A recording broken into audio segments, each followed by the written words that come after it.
Thấy vợ không? Thấy vợ không? Hồi nãy là anh cũng không thôi.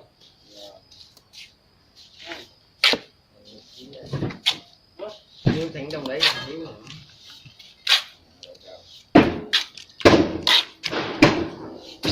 Thiếu là cái thiếu rồi. Nếu cái đĩa đâu ra bỏ hộp xe lại hết. Rồi. Cái này nó vô cái chiều lại có lên không? Con giờ hạo lại là cái 25 mét người ta đã đủ tới đấy đâu mà hạo nữa. Đã nó hạo là điêu hạo lại đâu mà. 25 mét đi. Nếu không có thời lớn nhà mình thiếu chứ không có thấy dư. Đúng rồi. Không?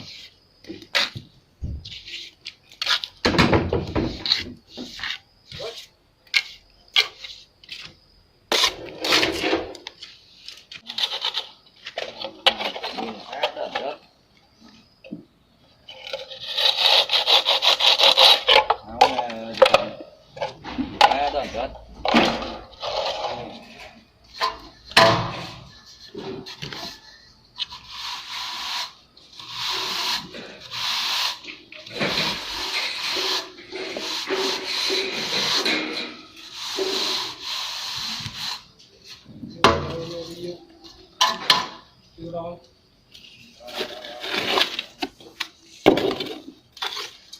Tôi gặp đây một lót 49 chính xác rồi mua 49.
Ba giờ một cọc cho tôi giá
Đấy, xem 100 không?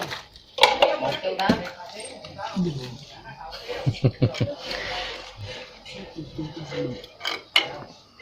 Sao chơi nổi không đó?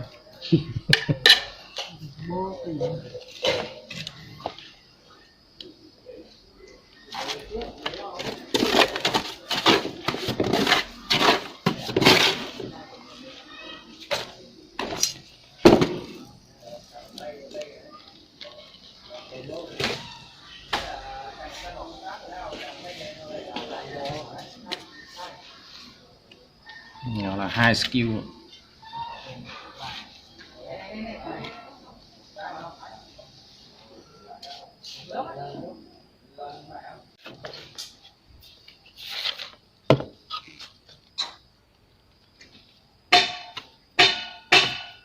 Nhưng mà làm cái này vừa đắp vừa tạo hồ là người dễ làm nhất.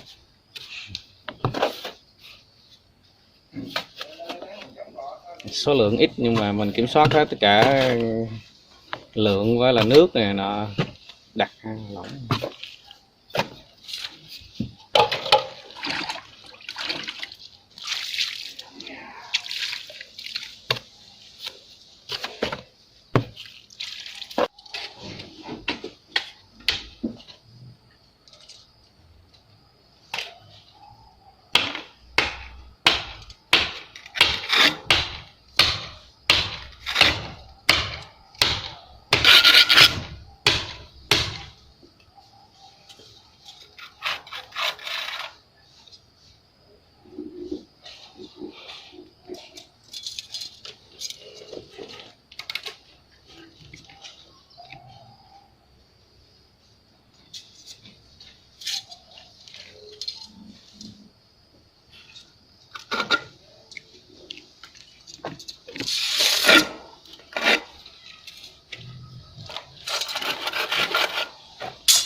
cái cột này cái đầu đấy đổ cái ạ.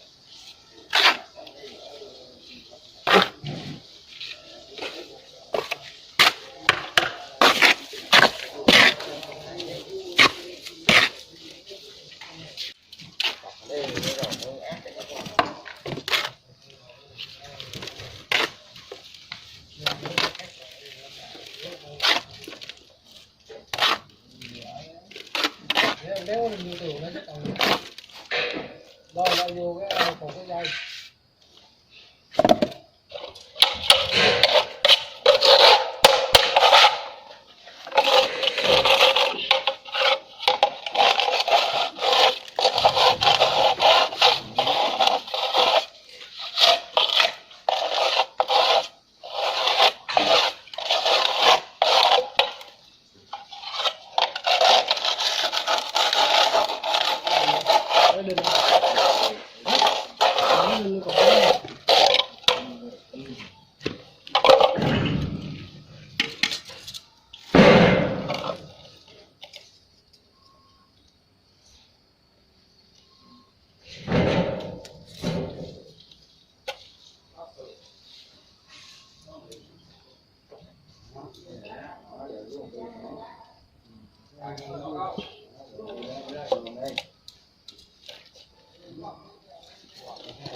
Chế ra cái phần này cũng cơ đây đó.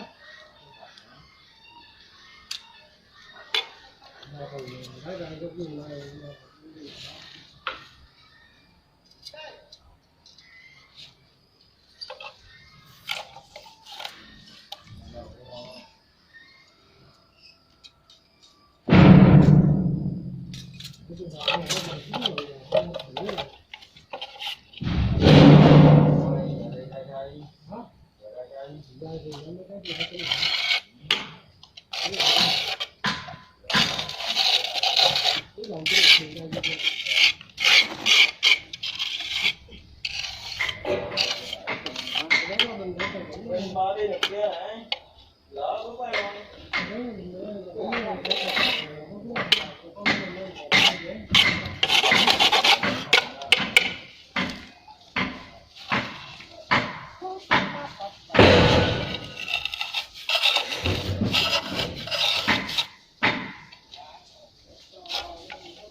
Ông đo cái nào? Ông đo tới nào? Thì đấy. Cái con cái ô kia mình lấy cái trụ nó không phải ô đeo quen. Vậy. Mang đi mình theo lại chứ biết đeo. Chứ con nữa tới giờ kia mình lùa lên nhá. Còn cái miệng cái chập phôn của mình là đúng được rồi. Chủ yếu mình lấy cái trụ thôi.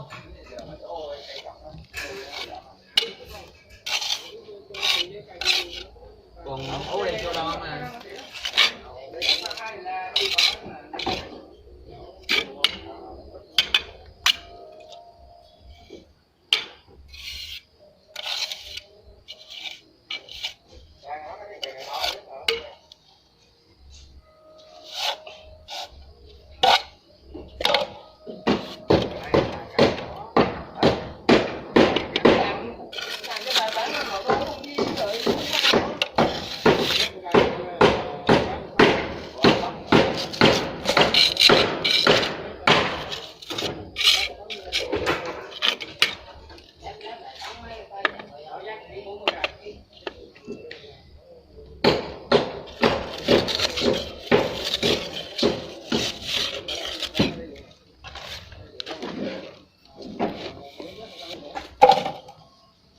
Bỏ lát đi nữa bàn ghế đây.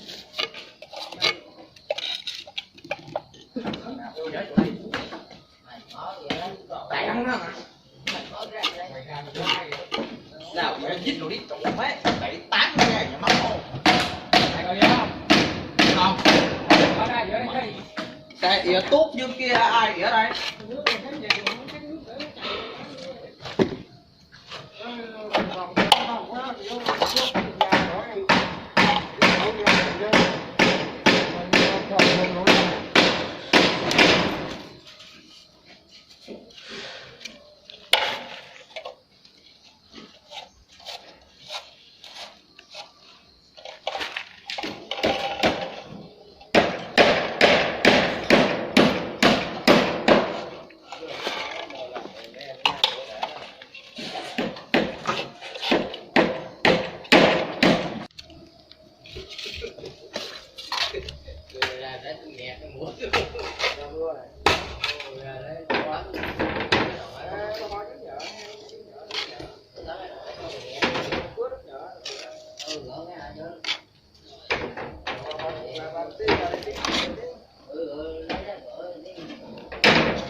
cầu luôn nghe không?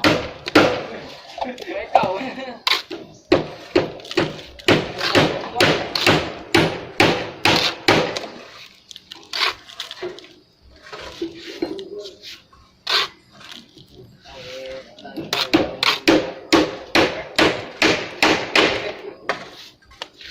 gì đó người nghĩ tấu là mấy cái giờ tấu ngay giờ chỗ mấy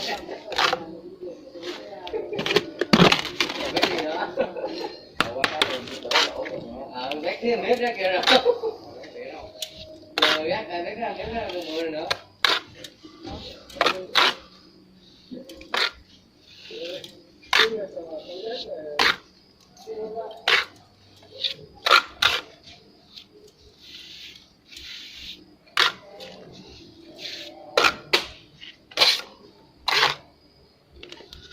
đây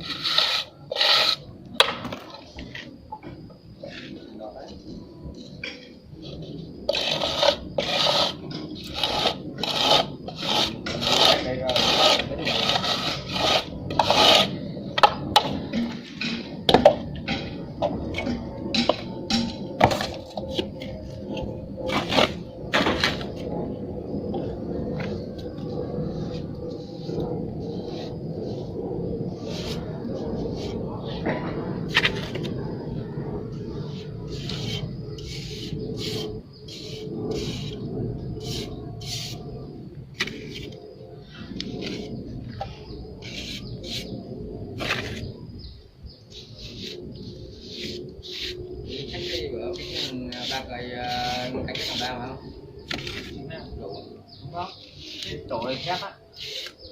Cái ô đây là khác, cái ô đây là kiểu giờ từ đây ông đổ cái tủ lên, kiểu đổ chứ chơi đấy. Đổ lên xài cái món nó như đây. Cái con gà đây vừa lấy lòng gà đó. Nguyên cái ô này là nó riêng chơi rồi. chơi kiểu anh như thế này từ dưới cái kẹp chờ lên rồi đeo lên mình xài cái món chiếu này. Đổ đeo đổ cái đeo đó.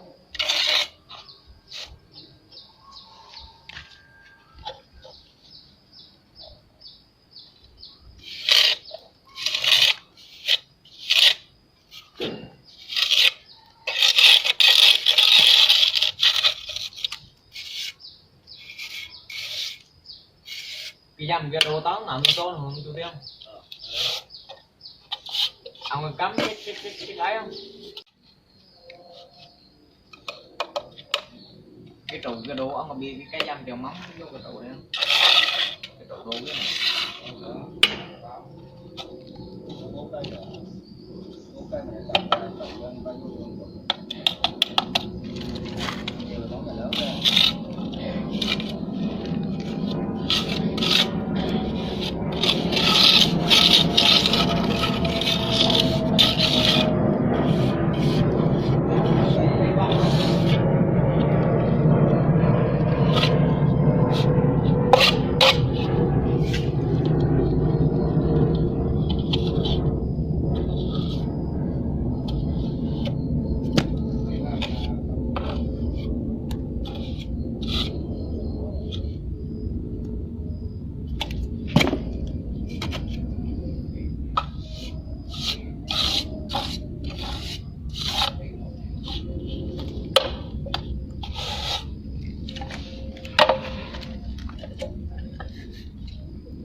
Chết không?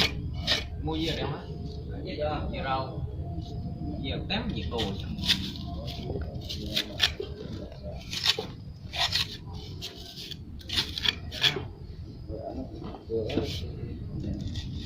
Đây nha, loại số lại thì em biết.